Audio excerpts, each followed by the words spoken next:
Every week we highlight a story from the CBS Village, our site that gives a voice to all communities. This morning, Kaicey Baylor of CBS News Baltimore introduces us to an artist honoring the history of an iconic color and teaching an age-old process to a new generation. The fabric shouldn't touch the bottom of the bag. You see the green? That needs to be aerated to make the color. It's a colorful workshop at the Maryland Institute College of Art. So pretty. With several fabrics bearing vibrant reds and deep violets. I think I'm just trying to capture every hue. And form different patterns along the way. I used an invasive species of English ivy and I picked it around the trees off of Baltimore. And then I used that leaf to make the green dye. We're making a sample book. Every time I look at this book, I'm going to remember how I did this, but I'm also going to remember just how we got here. It's part of the class Mindful Colors, Natural Dyes from Korea and Beyond, taught by Korean-born artist Rosa Chang. We may have to dye it again tomorrow. It's centered around traditional indigo and the natural dye process. We are creating a lot of different colors, but also really navigate the relationship between the color and nature. Using plants like indigo and marigold to create hues of blue and yellow. It's a meticulous process of soaking plants to get the right color. Indigo dyeing process to make this blue, it requires another fermentation process.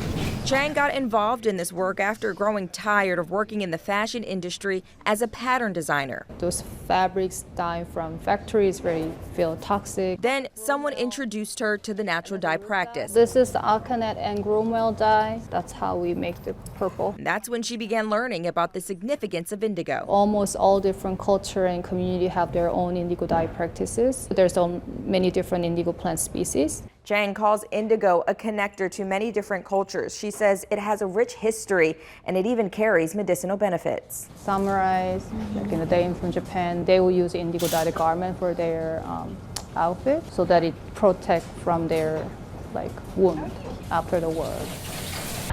Chang says some would even drink indigo water as medicine during epidemics. These stories are part of the lesson Chang teaches throughout the semester. It even inspired her children's book, My Indigo World, which she began writing during the COVID-19 pandemic. I couldn't find any evidence about Korean indigo written in English. My Indigo World shares the science behind indigo dye and the history of the plant, all written and illustrated by Chang. I really wanted to create something as a gift for my community, as well as honoring my ancestors. Through her book and this class, Chang is carrying on the natural dye tradition. It's just really nice to be able to kind of keep things alive. And that's important to me, passing it down. Chang says although many cultures are different, you can find similar practices that connect us all. And Kaicey Baylor joins us now. Kaicey, what a great piece. You're so right. Indigo is found in so many cultures. It makes me think of one of our colleagues at CBS News' Beijing bureau, Mr. Sun. He gifted me some indigo that he bought when his wife was traveling in China. So it's everywhere. But Kaicey, what is something that didn't make it into your piece?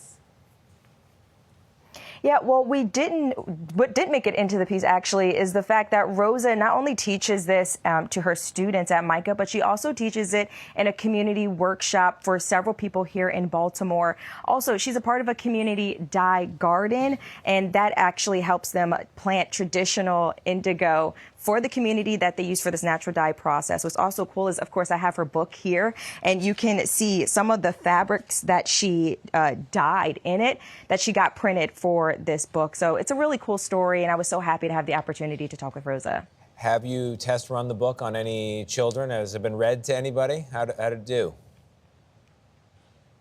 It's actually doing numbers. It's received a lot of awards, something that Rosa didn't even think about.